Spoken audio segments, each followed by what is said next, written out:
ಪ್ರತಿಯೊಬ್ಬರ ಮನೆಯಲ್ಲೂ ಒಂದು ಸುಂದರವಾದ ಹೂತೋಟ ಇದ್ದರೆ ಆ ಖುಷಿನೇ ಬೇರೆ.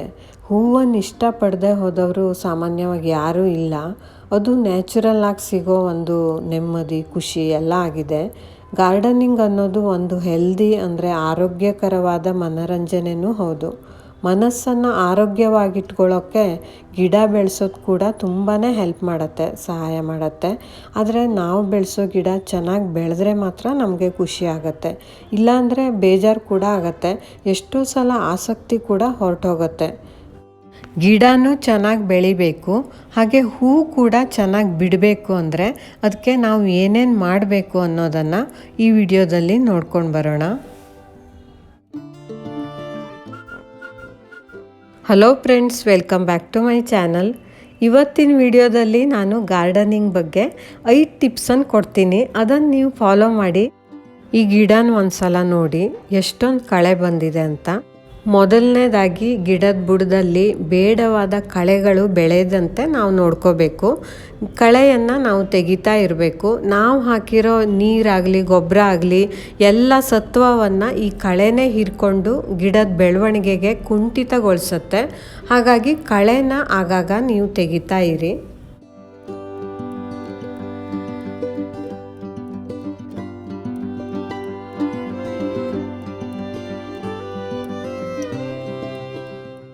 ಎರಡನೇದಾಗಿ ನಾವು ಗಿಡನ ಬೆಳೆಸುವಾಗ ಮಣ್ಣು ಬಿಗಿದಂಗೆ ನಾವು ನೋಡ್ಕೋಬೇಕು. ಮಣ್ಣು ಸಡ್ಲವಾಗಿದ್ದರೆ ಗಾಳಿ ಚೆನ್ನಾಗಿ ಆಡುತ್ತೆ. ಹಾಗೆ ಗಿಡಕ್ಕೆ ನಾವು ನೀರು ಗೊಬ್ಬರ ಏನು ಹಾಕ್ತೀವೋ ಅದು ಬೇರಿನ ಆಳದ ತನಕನೂ ಹೋಗುತ್ತೆ. ಕೋಲಿಂದ ಈ ರೀತಿಯಾಗಿ ಕುಗ್ತಾ ಇದ್ದರೆ ಒಂದು ಬೇರಿಗೆ ಪೆಟ್ಟಾಗದ ರೀತಿಯಲ್ಲಿ ಬುಡದ ಸುತ್ತಲೂ ಈ ರೀತಿಯಾಗಿ ಕುಗ್ತಾ ಇರಿ. ಗಿಡ ಚೆನ್ನಾಗಿ ಬೆಳವಣಿಗೆ ಆಗುತ್ತೆ.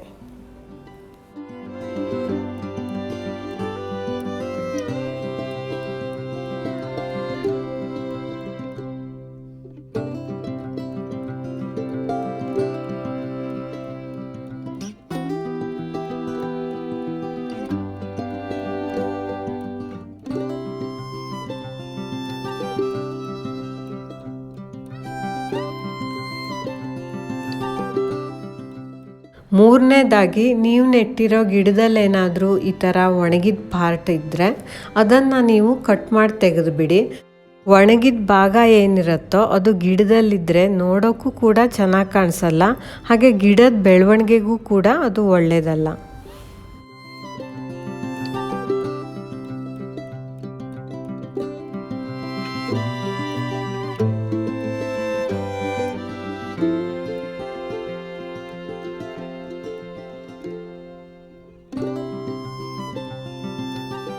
ನಾಲ್ಕನೇದಾಗಿ ಪ್ರತಿದಿನವೂ ಕೂಡ ಗಿಡಕ್ಕೆ ನೀರು ಹಾಕಿ.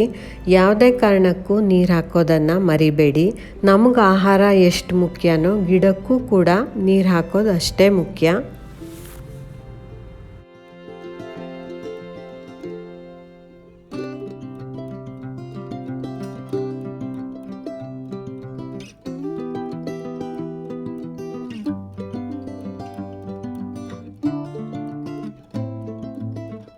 ಐದನೇದಾಗಿ ಗಿಡವನ್ನು ಯಾವಾಗಲೂ ಸೂರ್ಯನ ಬೆಳಕಿನಲ್ಲೇ ಇಡಬೇಕು.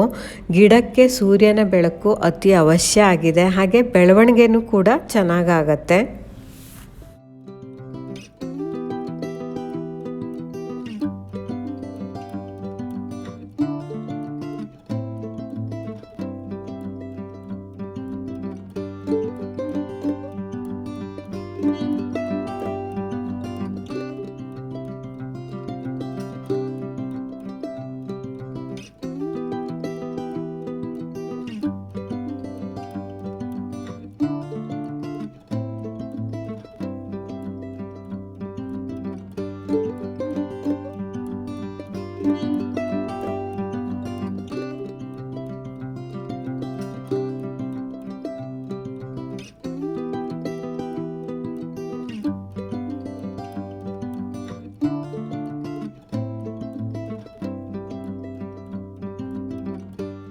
ನಾನು ಹೇಳಿರೋ ಈ 5 ಟಿಪ್ಸನ್ನು ಫಾಲೋ ಮಾಡಿ ತುಂಬಾ ಚೆನ್ನಾಗಿ ಗಿಡ ಬೆಳೆಯುತ್ತೆ. ಹಾಗೆ ಇನ್ನೊಂದು ಹೊಸ ವಿಷಯದೊಂದಿಗೆ ಮತ್ತೆ ಬರ್ತೀನಿ.